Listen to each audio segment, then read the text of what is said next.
पाकिस्तान की missile capability अल्हम्दुलिल्लाह दुनिया में वन ऑफ द बेस्ट है, दुनिया पूरी जानती है। ये तो 2 दिन ना निकाल, वेस्टर्न बॉर्डर भी पूरे का पूरा इस वक्त आपका हॉट हुआ है। इतनी बड़ी डिप्लॉयमेंट वेस्टर्न बॉर्डर में पहले नहीं थी। सारी दुनिया पाकिस्तान की मिलिट्री कैपेबिलिटी को जानती है। हमने हिंदुस्तान को सबक सिखा दिया। तो ये चीज़ क्या है, हल्का सा ट्रेलर हमने इनको दिखाया। दिस इज़ नो वे कि आप एक मुल्क के एक सॉवरेन स्टेट के ऊपर कंटिन्यू उसको ब्लीड करते रहे। जो उनको पुश कर रहे हैं हिंदुस्तान और अभी इसराइल भी, इनके मास्टर्स बने हुए हैं, जो उनको पैसे दे रहे हैं, जो इस वक्त बहुत बड़े इनके दोस्त बने हुए, उनको पीछे नहीं हटने देंगे फिलहाल, क्योंकि उनकी भी तो ऑब्जेक्टिव्स है ना। सिचुएशन फिलहाल तो टैक्स है, अभी फिलहाल फौरी तौर पर बर्फ पिघलते नजर नहीं आ रही। अमेरिकन प्रेसिडेंट ने कहा कि पाकिस्तान ने ठीक किया अफगानिस्तान में हमला किया, क्योंकि बहुत अनयूजुअल है किस तरह की स्टेटमेंट आ गई। बट उसी अफगानिस्तान के साथ जब दोस्ती की पींगे परसों नेतन्याहू चढ़ा रहा था और मोदी के साथ मिलकर प्रेस कॉन्फ्रेंस में कह रहा था कि हमने अफगानिस्तान की मदद करनी है, उसकी मदद करने जा रहे हैं, क्योंकि वो दहशतगर्दी के शिकार है। जबकि अमेरिकन इंटेलिजेंस की रिपोर्ट, यूएन की report, Russian report, independent observers की रिपोर्ट्स कहती हैं कि अफगानिस्तान काफ़ी हद तक AP centre of world terrorism बन चुका है। और अफगानिस्तान में जो कुछ हो रहा है इसमें भी कोई शक नहीं है कि सारी की सारी हिंदुस्तान के पुष्ट पर आई है। जो कुछ बलोचिस्तान में हो रहा है, KPK में हो रहा है, उसमें कोई दोहराई नहीं है। पाकिस्तान जो कि सेंटर पॉइंट है हर वक्त इंडिया के लिए, और इसराइल को भी चुभता रहता है कि दुनिया का वाहिद मुल्क है जो इसराइल की डट के मुखालफत भी करता है इंटरनेशनल फोरम्स के ऊपर। अभी तक जितनी भी जंगें अमेरिकन ने इन कौमों के अगेंस्ट लड़ी हैं, उनमें से सबसे शायद रेजिलियंट नेशन ये ईरान की बेसिक स्ट्रेंथ तो ग्राउंड फोर्सेज है। बट चूंकि ईरान और अमेरिका का बॉर्डर नहीं मिलता और ईरान और इसराइल का बॉर्डर भी नहीं मिलता, तो ग्राउंड फोर्सेज तो ईरान की कहीं पर यूज नहीं होंगी। तो अमेरिकन की पूरे का पूरा एम्फेसिस जो है वो एयर पावर के ऊपर ही होगा। अमेरिका तो ईरान से बहुत दूर है। हाँ, अमेरिकन इंटरेस्ट को थ्रेट है, और अमेरिकन इंटरेस्ट इसराइल से बड़ा इंटरेस्ट कोई नहीं हो सकता। अमेरिकन बेसिस जो गल्फ में, उससे बड़ा अमेरिकन इंटरेस्ट कोई नहीं हो सकता। इसराइल के अंदर जो अमेरिका के कोई बेसिस हैं उसको टारगेट करेंगे, इसराइल को टारगेट करेंगे, क्योंकि इसराइल भी इस जंग में शामिल है। 2 मेन रीजन बताइए। एक तो जी ईरानियन रजीम जो है अमेरिका के लिए, अमेरिका के लोगों के लिए ख़तरा बन चुका है। दूसरा, उन्होंने ये कहा कि ईरान को किसी सूरत भी जोहरी सलाहियत हम हासिल नहीं करने देंगे। स्टेट ऑफ हॉर्मज़ इनके पास एक तुरब का पत्ता है, लेकिन स्टेट ऑफ हॉर्मज़ को देखना यह है कि कितनी कैपेबिलिटी है अमेरिकन की उसको ब्लॉक करने की। अगर वो कुछ दिनों के लिए भी ब्लॉक होता है तो दुनिया में बहुत बड़े मसाइल पैदा होंगे, ऑयल की प्राइसेस बहुत चढ़ जाएंगी। बिस्मिल्लाहिर्रहमानिर्रहीम, अस्सलाम वालेकुम नाज़रीन। फूड पाकिस्तान में आप सबको खुश आमदीद कहते हैं। ईरान पर हमला कर दिया गया है। इजराइल और अमरीका के मुश्तरका मफादात कुछ नज़र आ रहे हैं। एक जानिब ईरान को इंगेज किया गया, टॉक्स में बातचीत की गई, मुज़ाकरात की मेज़ पर बिठाया गया, लेकिन उसी के पीछे ईरान पर हमला कर दिया गया है। मशरिक़ वस्ता की ओवरऑल अभी इस वक्त क्या सूरत हाल है, इस हमले के बाद आउटकम्स क्या होंगे, ईरान किस तरीके से रिटालिएट करेगा, रिस्पॉन्स क्या होगा, इस पर बात करने के लिए हमारे साथ दिफाई तज्ज़ियाकार, माहिर बैनुल-अक़वामी उमूर, ब्रिगेडियर रिटायर्ड बाबर अलाउद्दीन मौजूद हैं। अस्सलाम वालेकुम सर। जी बहुत शुक्रिया। वालेकुम अस्सलाम। सर कैसे हैं आप? बिल्कुल ठीक था सर, ये कोई सिचुएशन समझ नहीं आ रही, मुज़ाकरात की मेज़ पर बिठाया जाता है और ये पहली मर्तबा नहीं हुआ, दूसरी मर्तबा मेरे ख्याल से धोखा दिया गया है अमरीका की जानिब से कि मुज़ाकरात की मेज़ पर लाया गया, उसके बाद हमला कर दिया गया। तो how do you see this? बहुत शुक्रिया। ये बड़ा इंपॉर्टेंट सब्जेक्ट है जिस पे आपने बात करने का मौका दिया। हर किसी की नज़रें इस पे हैं, लोगों के कंसर्न बहुत है, एक फियर ऑफ अननोन भी है, लोगों के ज़हन में मुख्तलिफ़ किस्म के सवालात भी हैं। जैसे आपने कहा कि मुज़ाकरात चल रहे थे और यकदम से हमला कर दिया गया। हमला यकदम से तो नहीं हुआ, अमेरिकन बिल्डअप बहुत दिनों से जारी था। अमेरिकन प्रेसिडेंट की स्टेटमेंट्स भी गाए बगाए आती रहती थी। कभी वो कहते थे कि ईरान पे हम हमला करेंगे, कभी कहते थे महदूद हमला करेंगे, कभी कहते थे मुज़ाकरात के नतीजे का इंतज़ार कर रहे हैं। बट मुज़ाकरात के साथ साथ चूँकि उनका मिलिट्री बिल्डअप पूरे एरिया में हम सब देख रहे थे कि हो रहा था और टू द मैक्सिमम लेवल हो रहा था। ये आपकी बात ठीक है। यूजुअली ऐसे होता नहीं है कि जब आप नेगोशिएशंस कर रहे हो, ये नॉर्म्स के अगेंस्ट है, नॉर्म्स ऑफ नेगोशिएशन के अगेंस्ट है कि 2 साइड्स जब बैठी हुई हैं, एग्री किया उन्होंने बातचीत करने को, 2 राउंड्स ऑफ टॉक्स हो चुकी हैं, तीसरा भी हो रहा है। और कल रात की स्टेटमेंट थी अमेरिकन प्रेसिडेंट की कि जी अगर ईरान जो है वो बात मान जाता है, नेगोशिएशंस कामयाब हो जाती हैं तो ये अच्छी बात होगी। बात साथ साथ खदशात का जिक्र भी किया।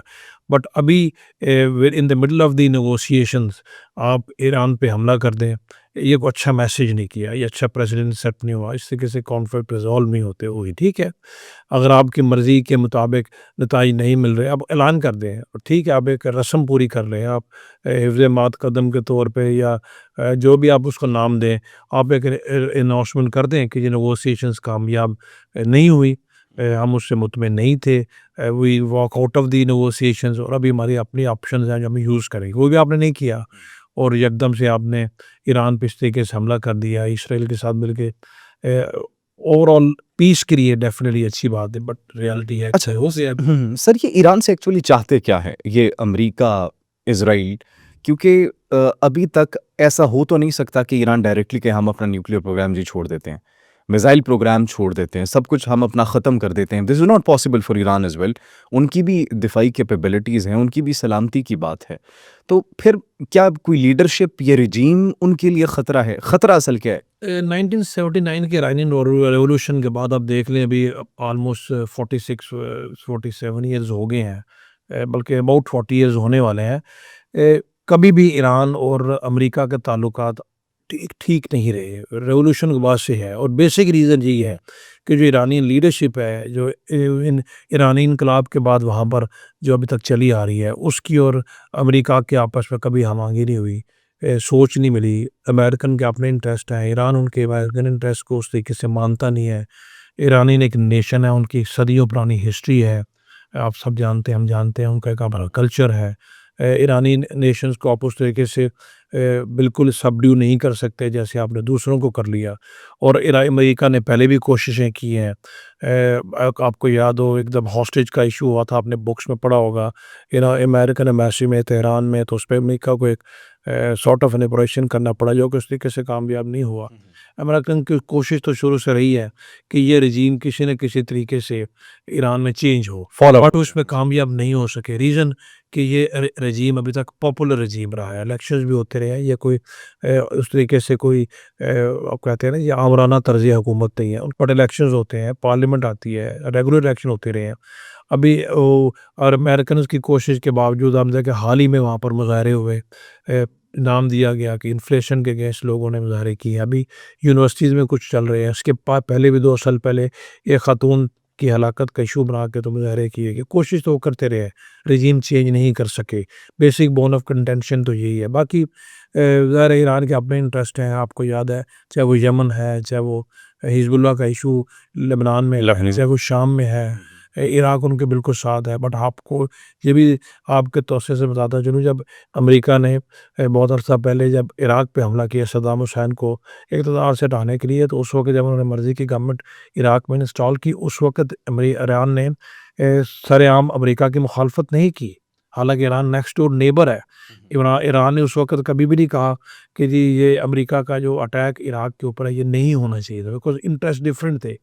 उधर और इंटरेस्ट है, अमेरिका को भी ईरान की मदद की, और अब इंटरेस्ट और है। इंटरेस्ट और है। अभी आज जो अमेरिकन प्रेसिडेंट की मैं स्टेटमेंट सुन रहा था आपके प्रोग्राम में आने से पहले, उन्होंने खुल के कहा है कि उनका टारगेट ईरानी रजीम है, बिकॉज उन्होंने नाम क्या दिया है इस हमले की, उन्होंने रीज़न क्या बताई है लोगों को। ऑल दो रीज़न्स तो बहुत सारी होती हैं, 2 मेन रीज़न्स बताई हैं। एक तो ये ईरानी रजीम जो है अमेरिका के लिए, अमेरिका के लोगों के लिए ख़तरा बन चुका है।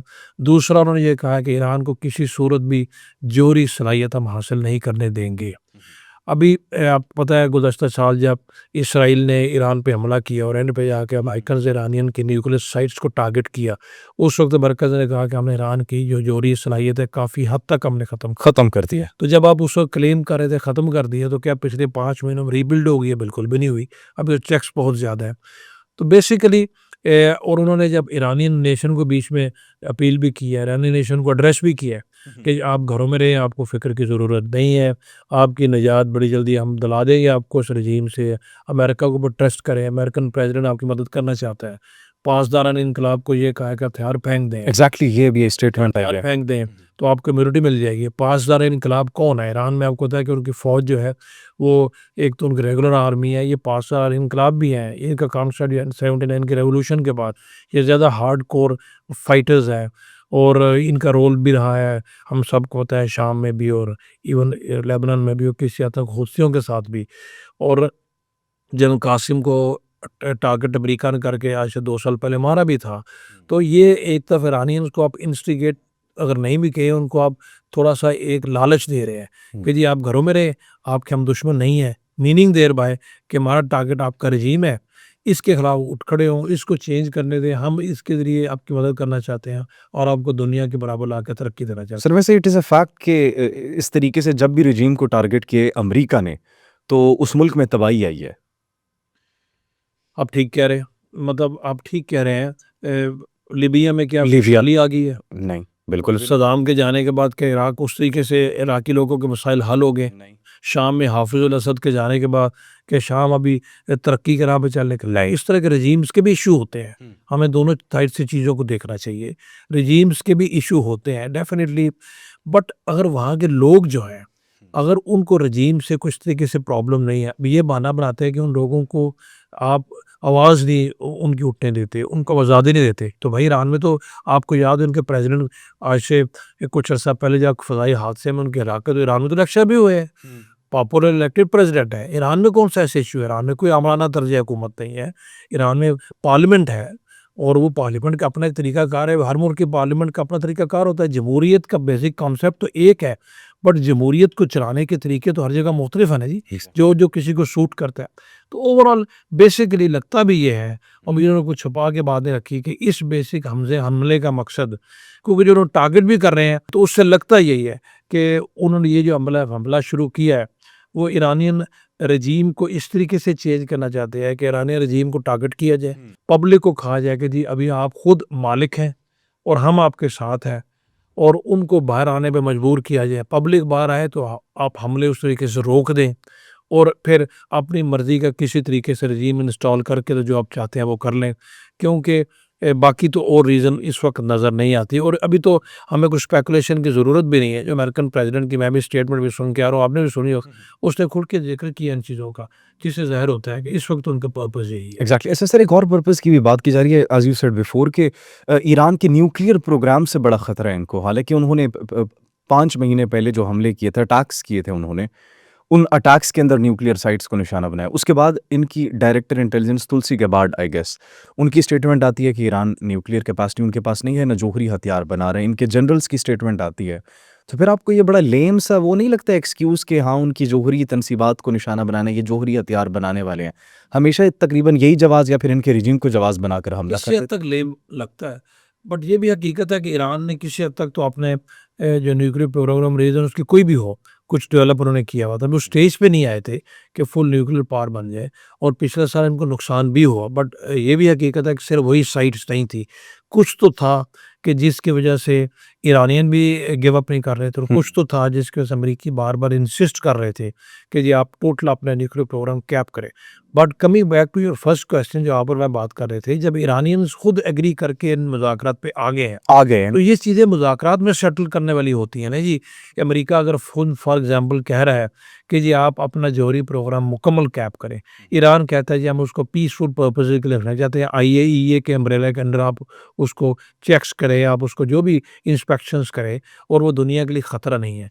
इधर जाके बात हो, अमेरिका फिर भी एग्री नहीं करता। जो आपने मैंने पहले कहा कि आप कह देना, अनाउंस कर दें एग्जैक्टली कि जो हम चाह रहे थे मुज़ाकरात से हासिल नहीं हुआ, मुज़ाकरात जो है ना ख़त्म कर दिए गए, अब दूसरी ऑप्शंस यूज़ कर रहे हैं। मुज़ाकरात भी हो रहे हैं, और उनका सफारतकार भी रात तक कहते चले आ रहे थे कि मुज़ाकरात आगे जा रहे हैं। तो उसके बावजूद आपने ये अटैक किया। हाँ, मिसाइल प्रोग्राम को ज़िक्र किया अमेरिकन प्रेसिडेंट ने कि ईरानियन मिसाइल कैपेबिलिटी जो है ना वो थ्रेट है।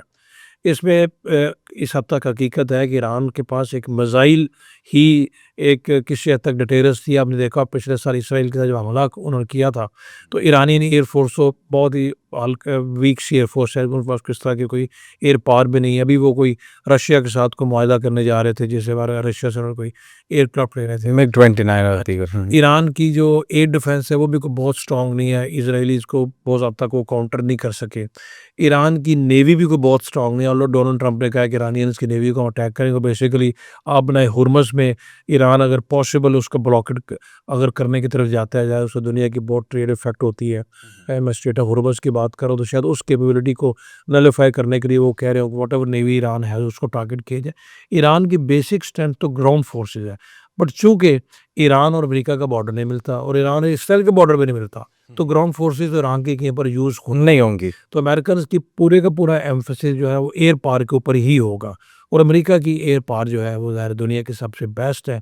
तो उससे वो समझता है कि वो पल्वराइज़ कर देंगे पूरी ईरानियंस की तमाम इंस्टॉलेशंस को और मजबूर कर देंगे रजीम या खुद ही गिव अप कर दे या उसको एलिमिनेट कर दे और साथ ही पब्लिक के अंदर किस हद तक उन्होंने कुछ सेंटी रजीम सेंटीमेंट इंड्यूस किए हुए हैं वो सेंटीमेंट खुल के सामने आएंगे और अपनी मर्ज़ी की गवर्नमेंट इंस्टॉल कर लेंगे।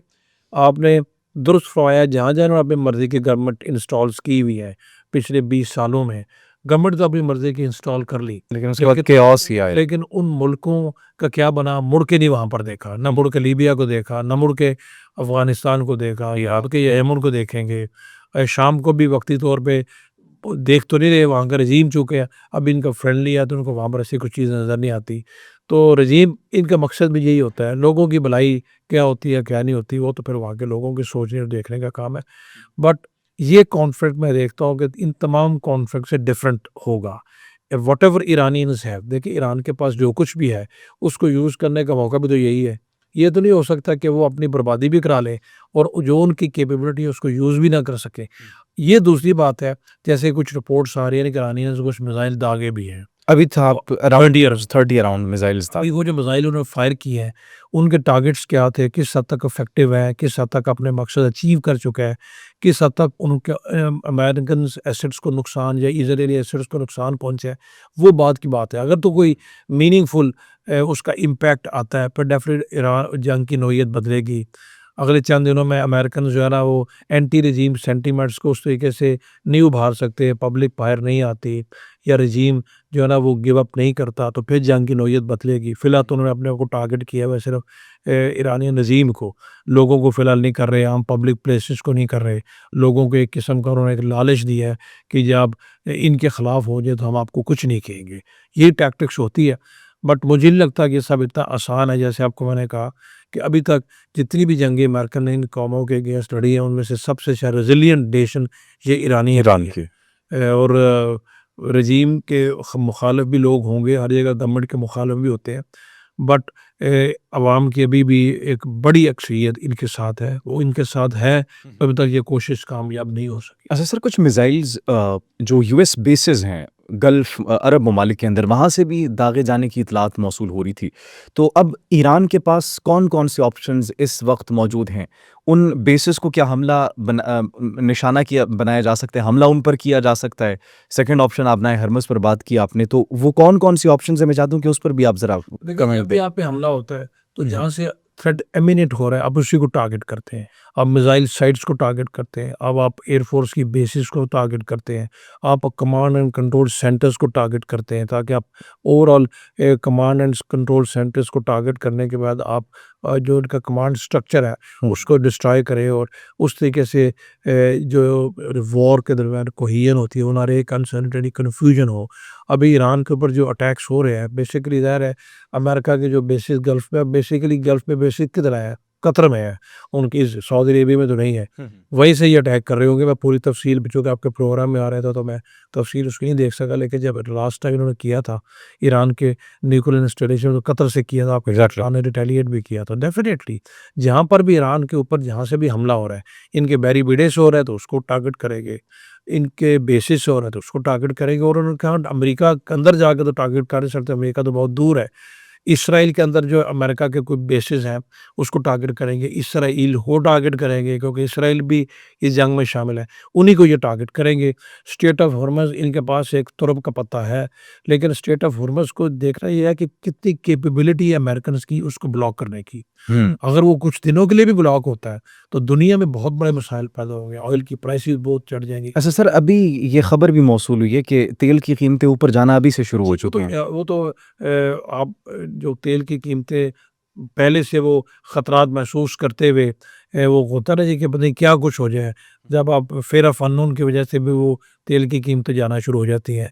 कम ऑयल कंपनी उसकी प्राइस बढ़ा देती हैं, लेकिन जब आमदोरफ़्त इफ़ेक्ट होगी, जब स्ट्रेट ऑफ हॉर्मज़ के अंदर से आमदोरफ़्त इफ़ेक्ट होगी, तो उससे फ़र्क तो पड़ेगा।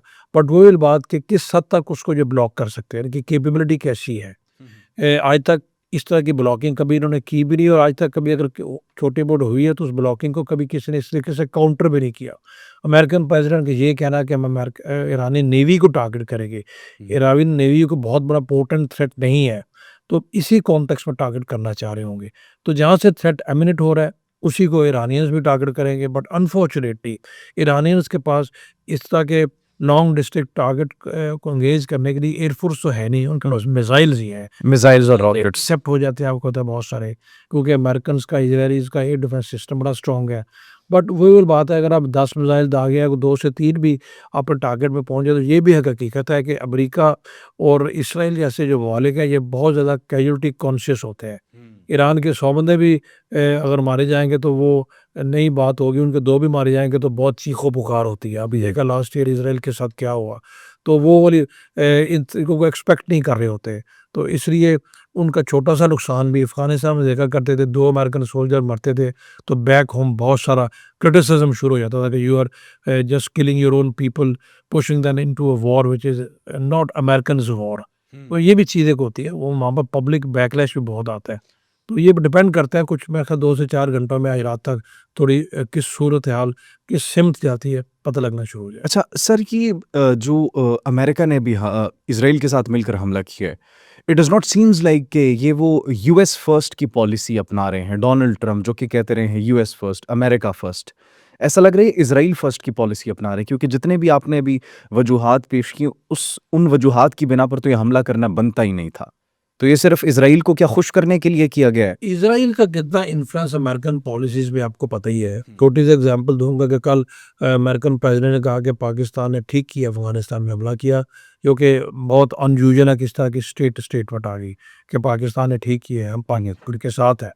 बट उसी अफगानिस्तान के साथ जब दोस्ती की पींगे परसों नेतन्याहू चढ़ा रहा था और मोदी के साथ मिलकर प्रेस कॉन्फ्रेंस में कह रहा था कि हमने अफगानिस्तान की मदद करनी है, उसकी मदद करने जा रहे हैं क्योंकि वो दहशतगर्दी के शिकार हैं और वो आगे बढ़ना चाहते हैं। जबकि अमेरिकन इंटेलिजेंस की रिपोर्ट, यूएन की report, Russian report, independent observers की रिपोर्ट्स कहती हैं कि अफगानिस्तान काफ़ी हद तक AP centre of world terrorism बन चुका है। तो अब देख लें कि अमेरिका कह रहा है कि पाकिस्तान ने ठीक किया है, इसराइल कह रहा है कि अफगानिस्तान का ज़्यादती हो रही है, वो दहशतगर्दी का शिकार है, उसकी मदद करेंगे, उधर अमेरिका नहीं बोल रहा। तो अपने अपने इंटरेस्ट की बात है, आपकी बात को ठीक है। ईरान से अभी इस सूरत हाल में डायरेक्टली अमेरिका को थ्रेट कोई नहीं है। फॉर एग्जाम्पल, अगर ईरान का जौहरी प्रोग्राम आज किसी शेप में है भी है, तो अमेरिका तो ईरान से बहुत दूर है। हाँ, अमेरिकन इंटरेस्ट को थ्रेट है, और अमेरिकन इंटरेस्ट इसराइल से बड़ा इंटरेस्ट कोई नहीं हो सकता। अमेरिकन बेसिस जो गल्फ में, उससे बड़ा अमेरिकन इंटरेस्ट कोई नहीं हो सकता।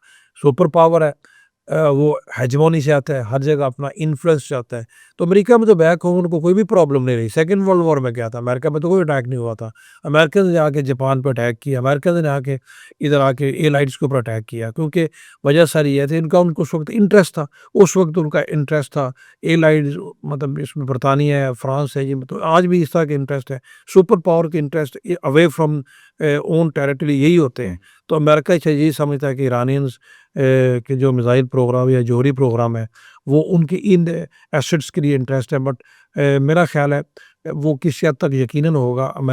ईरानियंस की इतनी कैपेबिलिटी नहीं है, बट वो ये भी समझता है कि ईरानियन रजीम जिसको बार बार नाम लेते हैं, उनकी जो नज़रिया है वो नज़रिया शायद अमेरिकन समझते हैं कि बहुत ज़्यादा वो जिसको कहते हैं रिलीजियसली मोटिवेटेड है, और जहाँ के भी रिलीजियसली मोटिवेटेड बात होगी, स्पेशली इस्लाम के कंसर्न नहीं, तो इन लोगों के कान तो खड़े हो जाते हैं। और जिस तरीके से ईरान इसराइल को अप फ्रंट हमेशा उसकी मुखालफत भी करता है, और आपने देखा होगा कि ईरान भी अपने प्रॉक्सीज के ज़रिए जिन ममालिक हमने बात की है वहाँ पर ऐसे टारगेट्स एंगेज करता रहा है जो targets basically Israeli affiliated targets हैं या अमेरिकन एफिलिएटेड टारगेट्स हैं। तो बेसिकली ये इंटरेस्ट की वॉर है, हर जगह ऐसे ही होता है। अच्छा, वही है सर ये ईरान अपनी प्रॉक्सीज को क्या दोबारा इस्तेमाल कर सकता है अभी उन्हीं अमरीकी इंटरेस्ट्स को हिट करने के लिए? एंड इफ़ यू थिंक कि ईरान डज दैट, ये कर देता है ईरान, तो फिर उसके बाद अमेरिका का रिस्पॉन्स दोबारा से ब्रूटल हो सकता है, या फिर ये आपको एस्केलेट होती हुई दिखाई दे रही है सिचुएशन? गुज़श्ता 1 साल और 1 एंड हाफ ईयर्स में, ऑलमोस्ट 2 ईयर्स में ईरानी प्रॉक्सीज काफ़ी हद तक वीक हुई है। ईरान ने, आपने देखा होगा, हिज़बुल्लाह की वो थ्रेट नहीं रही। शाम में भी रिजीम चेंज के बाद जो उनके हिज़बुल्लाह के थे चीफ थे हसन नसरुल्लाह को जब अमेरिकन ने इजरायली ने टारगेट किया, उनकी शहादत के बाद हिजबुल्लाह वो पोर्टेंट थ्रेट नहीं रहा, शाम में ऑलमोस्ट नलिफाई हो गया है। हूथीज़ भी काफ़ी हद तक मार्जिनलाइज हो चुके हैं तो ज़रूर। तो इसके अलावा बाकी जगहों पे जो छोटे बड़े उनके प्रॉक्सीज़ थे, ईरान की प्रॉक्सीज़ उतनी अभी पोर्टेंट फोर्स रही नहीं है और फिलहाल इतनी पोजीशन में नहीं है कि बहुत बड़ा थ्रेट अमेरिकन के लिए पेश करे। और अगर कहीं पर इनकी प्रॉक्सीज़ हैं भी हैं तो उनको तो अमेरिका खुद डायरेक्ट टारगेट कर सकता है, लेकिन वो चूँकि अमेरिका के लिए बहुत बड़ा ख़तरा नहीं है तो अमेरिका उनको इतना टेस्ट नहीं करता। अभी जो यमन में जो ईरानी प्रॉक्सीज़ है, बेसिकली वो ख़तरा बनते रहे हैं सऊदी अरेबिया के लिए, और सऊदी अरेबिया चूँकि अमेरिका का एलाई है तो इसलिए अमेरिका को वहाँ पर आना पड़ता है। और उसी से अमेरिका के लिए तो कोई थ्रेट नहीं है, इज़राइल के भी नहीं है। तो प्रॉक्सीज़ अभी वो उतने स्ट्रॉन्ग नहीं रहे, पहले थे, यकीनन थे। तो वो कोई बहुत बड़ा कोई थ्रेट नहीं है। और इस सूरत हाल में जब उनको अपनी अभी ईरान को सर्वाइवल का मसला बन गया हुआ है तो वो इस सूरत हाल में वैसे भी आप प्रॉक्सीज़ को खुल्म खुला उसमें सपोर्ट कर भी नहीं सकते, आपके लिए मुमकिन नहीं है। तो फिर ईरान क्या खुद उन अमरीकी इंटरेस्ट्स को टारगेट करेगा? जी, बिल्कुल खुद टारगेट करेगा, जो मिसाइल दागे गए उन्हीं के अगेंस्ट आज दागे गए हैं। खुद टारगेट करेगा, अमेरिकन बेसिस को टारगेट करेगा, इज़राइली टारगेट्स को एंगेज करेगा, जहाँ-जहाँ अमेरिकन, जिससे अमेरिकन्स को कुछ नुकसान पहुँच सके, उस पे कोई शक नहीं है। जो भी उनकी कैपेबिलिटी ईरानियन की, जैसे आपको मैंने कहा देखना अब वक़्त बताएगा, और ये वक़्त बहुत बहुत दूर नहीं होगा कि ईरान किस हद तक इफ़ेक्टिव है, किस हद तक ईरान कर सकता है। क्योंकि इससे पहले जो ज फॉर एग्ज़ाम्पल ईरान इराक एक वॉर 80s में बड़ी थी, इरानियंस ने दे विथस्टूड और दे अल्टीमेटली उनको कामयाबी हुई, बिकॉज़ जैसे आपको मैंने कहा कि बॉर्डर मिलता है। कन्वेंशनल वॉर में जब आपको बॉर्डर मिल रहा, पाकिस्तान अफ़गानिस्तान का बॉर्डर मिलता है, ठीक है? तो उसमें देखिए ना, आपने काफ़ी हद तक हमने उनको नलिफ़ाई कर दिया, उनकी पोस्ट के ऊपर हमने eyeball to eyeball बैठे हैं, डिस्ट्रॉय भी किया है, कुछ पोस्टों पे जाके फ़िज़िकली कब्ज़ा किया है। जहाँ पर बॉर्डर्स नहीं मिलते, आप डिपेंड करते हैं टेक्नोलॉजी पे, एयर पार पे, वहाँ पर जंग की नौइयत मुख्तलिफ होती है, वहाँ पर उसी को कामयाबी होती है जिसके पास एयर सुपीरियरिटी है। लास्ट ईयर आप देख लिए पाकिस्तान इंडिया की जंग में ज़मीनी जंग तो हुई नहीं है, तो फ़ज़ाई जंग ही हुई है, और या लाइन ऑफ कंट्रोल पे कुछ जंग हुई थी। तो उसमें हमने हिंदुस्तान के जब वो जहाज़ मार गिराए, एयर बैटल में हमने कामयाबी हासिल की, तो जंग भी ख़त्म होगी और हिंदुस्तान भी फिर उस तरीके से पीछे, तो ये बस डिफरेंट टाइप ऑफ वॉरफेयर। अच्छा सर, अगर इसकी टाइमिंग की बात की जाए, the timing is really important. Narendra Modi दौरा करते हैं इज़राइल का, नेतन्याहू से मुलाकात होती है।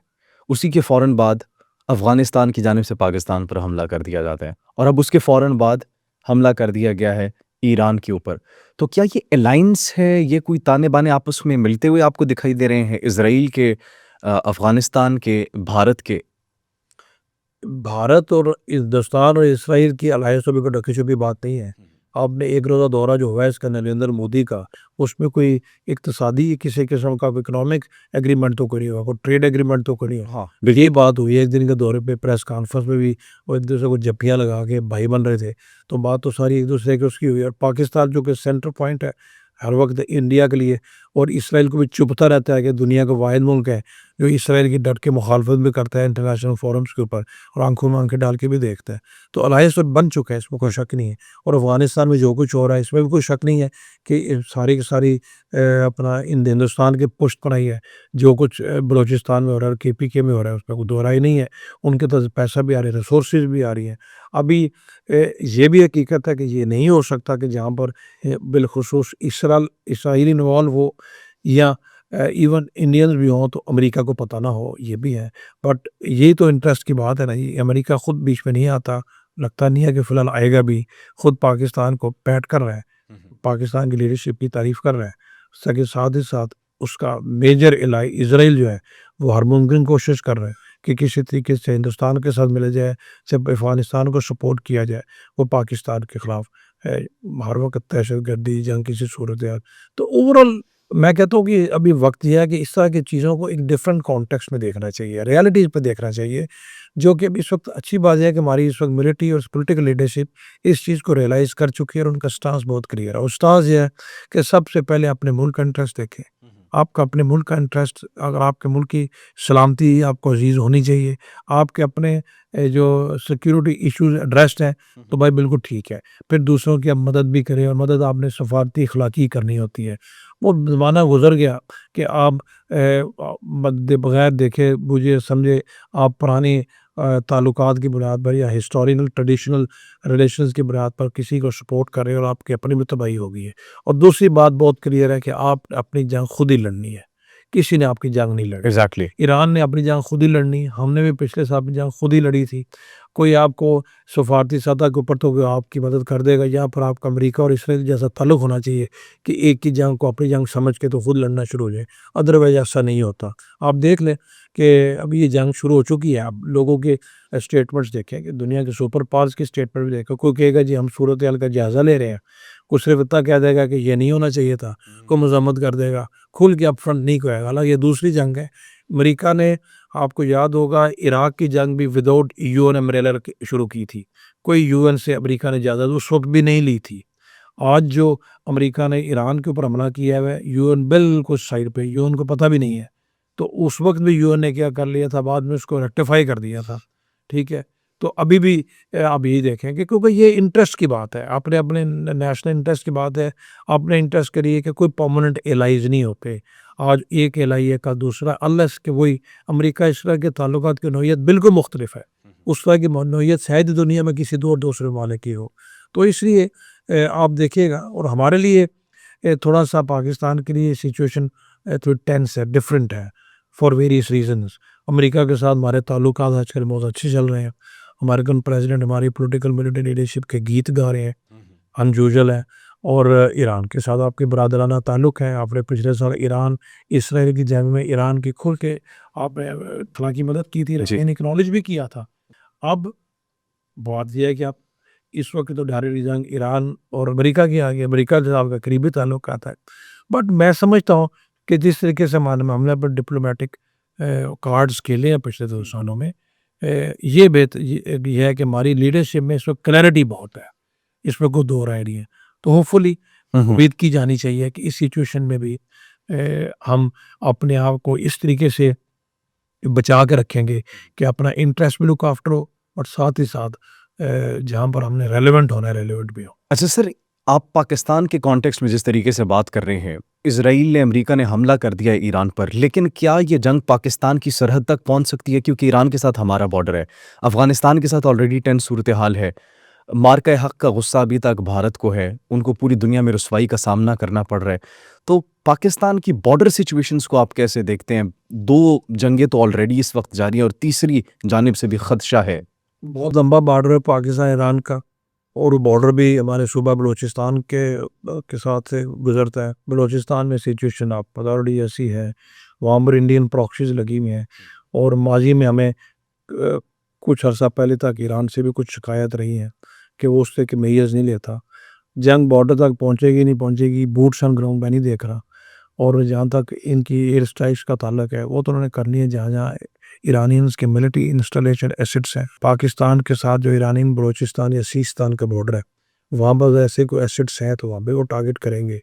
लेकिन हम चूँकि खित्ते में मौजूद है, हमारा बॉर्डर है, इफ़ेक्ट बहुत सारे आ सकते हैं। और मिलिटरीली अगर इफ़ेक्ट फौरी तौर पे नहीं भी आता, इकनॉमिक इफ़ेक्ट तो आएगा। पाकिस्तान की ईरान के साथ ना चाहते हुए भी सैंक्शंस के बावजूद कुछ ना कुछ ट्रेड्स है। बहुत बड़ी तादाद में पाकिस्तानी ईरान जाते हैं, ज़ायरीन जाते हैं, हमारे रिलीजियस बॉन्ड्स हैं बड़े। तो हो सकता है कल को जंग खुदा ना खास्ता अगर बढ़ती है तो मे बी कुछ रेफ्यूजीज भी आ सकते हैं ईरान से पाकिस्तान की तरफ, क्योंकि ईरान और अफगानिस्तान का बॉर्डर भी उन्होंने बंद कर दिया है। तो ओवरऑल हम उस जंग से के इफ़ेक्ट्स में किसी हद तक तो मुतासर होने का खदशा है। किस हद तक हम अपने आप को बचाते हैं, किस तरह लीस्ट कम से कम इफ़ेक्ट्स को अपने तक आने देते हैं, किस हद तक रेलेवेंट रहते हैं। रेलेवेंट रहना बहुत ज़रूरी है। बहुत ज़रूरी है। ये डिपेंड करता है कि इस वक्त हमारे डिसीजन मेकर्स हैं वो कैसे डिसीजंस लेते हैं। सर, रोल क्या होना चाहिए? What do you think Pakistan का इस जंग? मीडिएशन का रोल होना चाहिए, और हमें प्रमोट करना चाहिए पीस को, दोनों साइड्स को। और हमें डायरेक्टली कॉन्फ्लिक्ट में नहीं आना चाहिए। जिस हद तक हम बैक चैनल से रह के पहले भी ईरान को भी कहते रहे हैं, और अमेरिकन प्रेसिडेंट ने भी एक्सेप्ट किया था लास्ट ईयर, इरानियन ने भी एक्सेप्ट किया। उस तरह का रोल अगर अदा कर सकते हैं तो करना चाहिए। चूँकि अमेरिका के साथ ताल्लुकात बहुत करीबी हैं आज का, अमेरिकन हमारी बात सुनते हैं, उनको भी बताना चाहिए कि इस जंग को उस हद तक ना ले जाए, इतने टाइट कॉर्नर में ना करें, still give piece a chance. और जो मुज़ाकरात आपके चल रहे थे उन्हीं को आगे बढ़ाएं, कुछ तरह कत्लो गारे से दुनिया में आपके इंटरेस्ट को इस तरीके से हर्ट होंगे कि उसका फिर रिएक्शन आता है। फिर दुनिया में अमेरिकन बहुत जगह उनके एसेट्स भी हैं, तो उससे कॉन्फ्लिक्ट बढ़ता है। 70,000 फ़लस्तीनी शहीद करके भी फ़लस्तीनी नेशन तो ख़त्म नहीं होगी।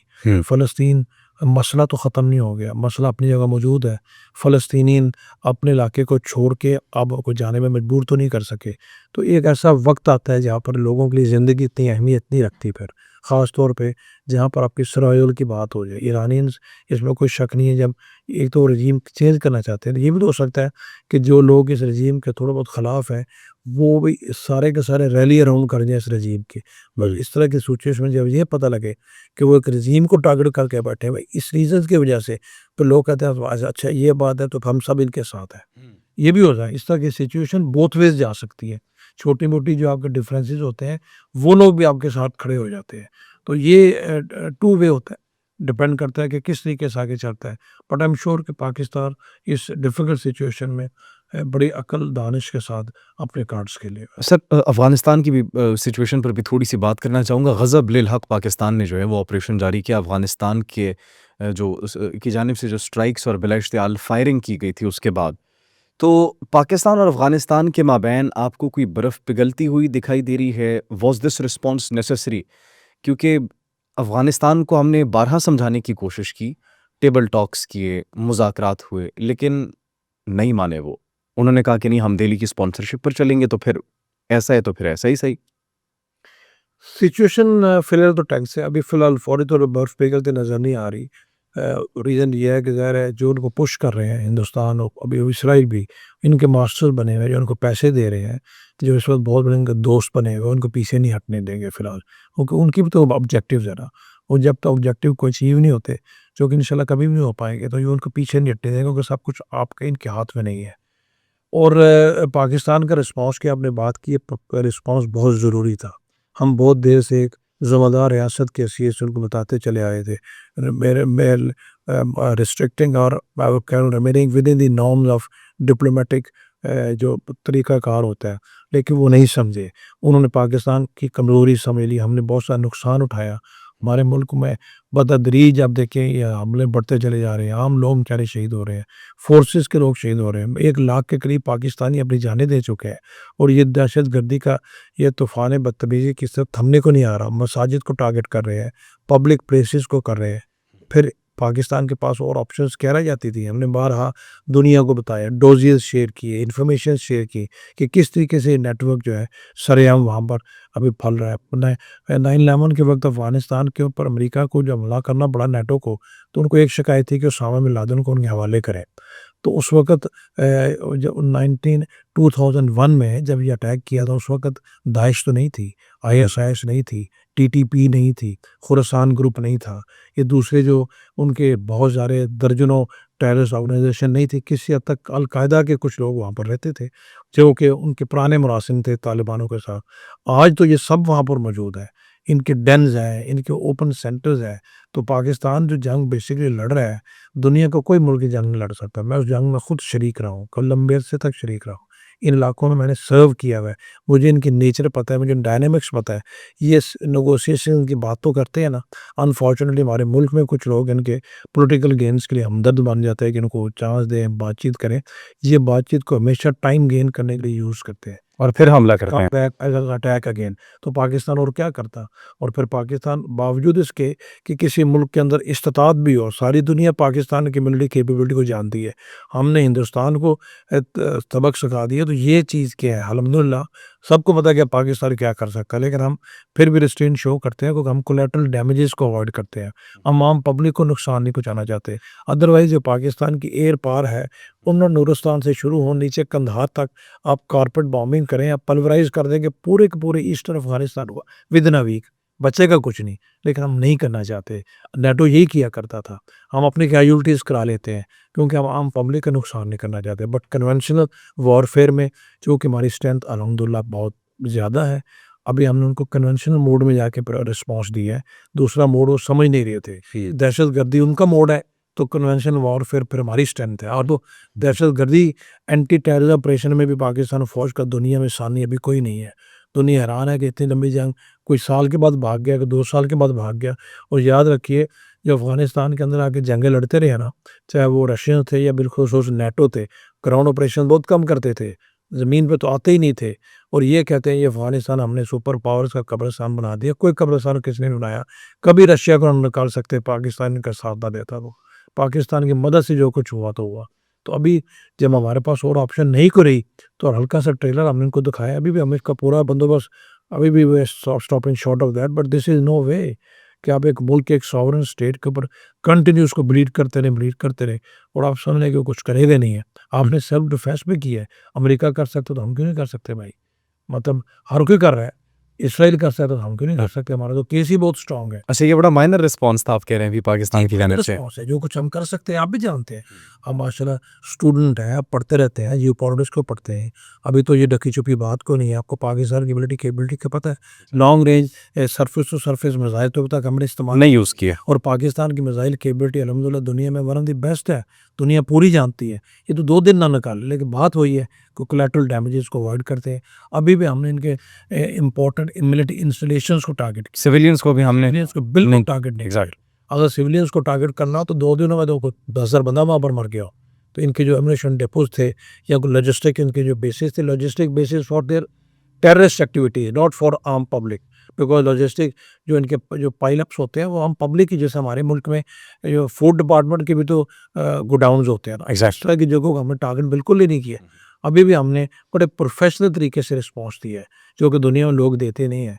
तो अगर ये नहीं बाज़ आएँगे, अभी झंडे लहराने शुरू कर दिए कि जी हम ये है तो हम वो है। तो अजीब-सी सिचुएशन है। बीच में अपने दोस्तों को इन्होंने एम्बैरेस किया है। किस मुँह से भी कल को इनके लिए कुछ सालिसी करेगा। तुर्किया को उन्होंने एम्बैरेस किया, सऊदी अरेबिया को किया, इवन कतर को किया। दो कतर अभी भी किस कुछ हवालों से मतलब उनके इनकी तरफ जज़्बात ज़रा डिफरेंट है। ताकि पाकिस्तान के प्राइम मिनिस्टर कतर गए भी थे। होपफुली हमारी बात अभी वो समझ आएगी और इनको तो कोई सपोर्ट नहीं कर सकता। अच्छा सर, ये क्या पाकिस्तान को अफ़गानिस्तान के साथ एंगेज करके ईरान के ऊपर हमला करना, ये भी कोई इनकी साज़िश हो सकती है ताकि पाकिस्तान का फ़ोकस उस तरफ ना जाए? हमारा ईरान के ऊपर हमला अफ़गानिस्तान को एंगेज किए बगैर भी करते तो हमारा फ़ोकस ईरान की तरफ तो डिप्लोमेटिकली जाना था ना। ये तो नहीं था कि हम बीच में जंग में कूद पड़ते। डिप्लोमेटिकली हमारा फ़ोकस अभी भी वहाँ पर है। बट हकीकत ये है कि आपको अपने तमाम डिफेंसिव मेजर्स देने पड़ते हैं। आप वो गैप्स अपने फिल करने पड़ते हैं, इसमें कोई शक नहीं है कि जब अफ़गानिस्तान के साथ आपकी सिचुएशन ऐसी है, दुश्मन छोटा और बड़ा हो, तो हमने पूरी डिप्लॉयमेंट तो करनी है। वेस्टर्न बॉर्डर भी पूरे का पूरा इस वक़्त आपका हॉट हुआ हुआ है। इतनी बड़ी डिप्लॉयमेंट वेस्टर्न बॉर्डर पे पहले नहीं थी। ज़रूरत भी कभी नहीं पड़ी। तो जब ईरान और अमेरिका का कॉन्ट्रैक्ट है, कुछ दिन रहता है, तो आपको डेफ़िनेटली ईरानियन बॉर्डर के ऊपर आपको कुछ मेजर्स तो लेने हैं ना। चाहे वो ग्राउंड मेजर्स हैं, चाहे एयर डिफेंस मेजर्स हैं। तो किसी हद तक अटेंशन तो डाइवर्ट आपकी होती है। अच्छा इसको कुछ सर, आपने चूँकि इन इलाकों में भी सर्व किया है और ये ऑपरेशन एरियाज़ में, तो अफ़गानिस्तान की जानिब से कुछ क्लेम्स भी आ रहे थे एंड दे वर सेइंग कि हमने पाकिस्तान का F-16 तैयारा कोई मार गिराया है, तो उनके पास कोई ऐसा एयर डिफेंस सिस्टम है? बेसिकली ये सारे के सारे प्रोपेगेंडा वॉरफेयर है। आप सोशल मीडिया पे आप बेसिकली इस तरह की फेक न्यूज़ आजकल सब है। F-16 क्या करा रहे हैं, उनके पास ऐसी कैपेबिलिटी भी कोई नहीं है। और मेरे नहीं ख्याल कि पाकिस्तान ने F-16 यूज़ भी की है। हमारे पास तो दूसरे जो फाइटर जेट्स हैं, जो हम इंडिया के खिलाफ पिछले साल यूज़ किए थे, ये F-17 थंडर वगैरह, वही हमारे पास काफ़ी बड़ी तादाद में और मेन स्टे हमारा वहीं भी हुआ है। एक तो F-16 मेरे नहीं ख्याल में यूज़ भी किया, दूसरी इनकी कैपेबिलिटी नहीं है। F-16 को कराना आप छोटी एंटी एयरक्राफ्ट गन से नहीं करा सकते। क्लेम ने सिर्फ ना किसी ने रैकेज दिखाया ना कुछ हुआ। फिर कहते हैं ये पाकिस्तान कहते हैं 100 फ़ौजी हमने मार दिए। फ़ौजी मारने के लिए आपको फिज़िकली पोस्टों में जाना पड़ता है। खाली आप 12.7 14.5 से या छोटे मोटर से इन जो हमारे पक्के स्ट्रक्चर होते हैं, सिमेंटेड स्ट्रक्चर, इन कंक्रीट स्ट्रक्चर को कुछ नहीं कर सकते। हमने खुद कहा है कि 12 फ़ौजी हमारे शहीद हुए। जो भी जिन्होंने रात को फायरिंग की है, कुछ स्नाइपिंग की है या अनप्रोवोक्ड फायरिंग, उसमें कुछ लोग हमारे शहीद हुए हैं। अदरवाइज़ इनके क्लेम सारे फेक हैं। अच्छा सर, आखिर में मैं ये जानना चाहूँगा कि ऑपरेशन ग़ज़ब लिल हक़, ये थोड़ा-सा अब इसकी इंटेंसिटी में कमी आ जाएगी because of the attacks on Iran? Intensity में वैसे भी कमी आ जाएगी क्योंकि हमने जो ऑब्जेक्टिव्स है फ़िलहाल जो जहाँ तक ग्राउंड फोर्सेस का तल्लक है वो तो हमने काफ़ी हद तक अचीव कर लिए हुए हैं। और जब भी कोई ऑपरेशन आप लॉन्च करते हैं, ऑपरेशन लॉन्च करने से पहले आपके कुछ एम्स और ऑब्जेक्टिव होते हैं। अब हवा में ऑपरेशन तो लॉन्च नहीं करते, प्रोफेशनल आर्मी तो नहीं कहते ऐसे। तो वो एम्स जो हमारे थे, अभी मिलिट्री लीडरशिप जानती जानती है कि वो क्या थे। जब वो अचीव कर लेंगे तो ऑपरेशन में कमी भी आ जाएगी, बल्कि ऑपरेशन शायद हम लोग को मुस्तकिल तो नहीं करना ना, ख़त्म हो जाएगा। But basic bone of content जो हुई है, जब तक टेररिस्ट हब अफगानिस्तान से ख़त्म नहीं होते, डिसमेंटल नहीं होते, उस वक्त तक ना ये अमन आ सकता है, ना पाकिस्तान बेआराम से बैठ सकता है। ये हमारा तो देखें, हमारा तो कोई मुतालबा ही नहीं है जो नेगोशिएशन हमने से, हमारा 1 पॉइंट मुतालबा, 1 पॉइंट एजेंडा, इन टेररिस्ट को रोकें, एग्जैक्टली। इनको अपने पास इनको सर पे बिठाएं, गले में बिठाएं, पाकिस्तान की तरफ ये नहीं आ सकते। अगर नहीं रोक सकते तो हमें बता दें, पर हम खुद रोक रहेंगे। तीसरी तो बात ही कोई नहीं होगी, इससे कौन दुनिया का मुल्क इनकार कर सकता है। तो कुछ लोग कहते हैं ये रोक, इनकी कैपेबिलिटी नहीं है रोकना, उससे भी मैं डिफर करता हूँ। इनके उनके साथ बहुत करीबी ताल्लुकात हैं, इनके इंटरेस्ट एक है, ये इकट्ठे बैठते हैं, एक दूसरे के साथ इनकी रिश्तेदारी ये ग्रुप्स जो जी, जी, मुख्तलिफ हैं, चाहे वो टीटीपी है या टीटीए है, ये मिथ भी ख़त्म कर दें। एक ही है ये। ये बिल्कुल एक है। आप देख लें जो इनका जिस तरीके से उनको ये प्रोटेक्ट करते हैं, रात को ये इकट्ठे होते हैं, इनके काबुल के बीच में जो उनकी मीटिंग हो रही होती है। तो इसलिए 1 पॉइंट रोके, नहीं रोकेंगे तो फिर हम खुद क्या कर सकते हैं, उसका हल्की सी झलक इनको हमने दिखाई है, बाकी फिर आगे आगे जरूरत पड़ेगी तो वो भी देख लें। सर बस आखिरी एक कमेंट आपसे लेना चाहूँगा, ईरान और इसराइल की जंग का मुस्तकबिल आप क्या देख रहे हैं? ईरान इसराइल की जंग का मुस्तकबिल, अगर तो ईरानियन रिटेलिएट कुछ कर सके मीनिंगफुल तरीके से, तो कुछ जंग तूल पकड़ सकती है। और अगर ईरानियन बिल्कुल रिटेलिएट, उनकी रिटेलिएशन इतनी इफेक्टिव ना हुई और अमेरिका ने टोटल उनको एरियल स्ट्राइक्स के लिए बिल्कुल उनको हर चीज़, उनका स्ट्रक्चर तय कर दिए, तो फिर सर्वाइव करना मुश्किल हो जाता है। एग्जैक्टली। उम्मीद करते हैं कि सूरत हाल बेहतर हो जाए, क्योंकि पहली कोशिश यही होती है कि अमन हो इस पूरे खत्ते में। Thank you so much sir, आपके कीमती वक्त का। It was really nice having a conversation with you. Iran के हवाले से बड़ी हमें जो सूरत हाल है उसके हवाले से काफ़ी कुछ पता चला, अफ़गानिस्तान के हवाले से काफ़ी कुछ जो है हमारे जो ओपिनियंस हैं उनमें क्लैरिटी आई, हमारी ऑडियंस के भी ओपिनियंस, उनकी थिंकिंग में क्लैरिटी आई होगी। नाज़रीन मुझे इजाज़त दीजिए। Once again thank you so much. Comment section में अपनी कीमती राय से ज़रूर आगाह कीजिएगा। अपना बहुत ख्याल रखिए। अल्लाह निगहबान।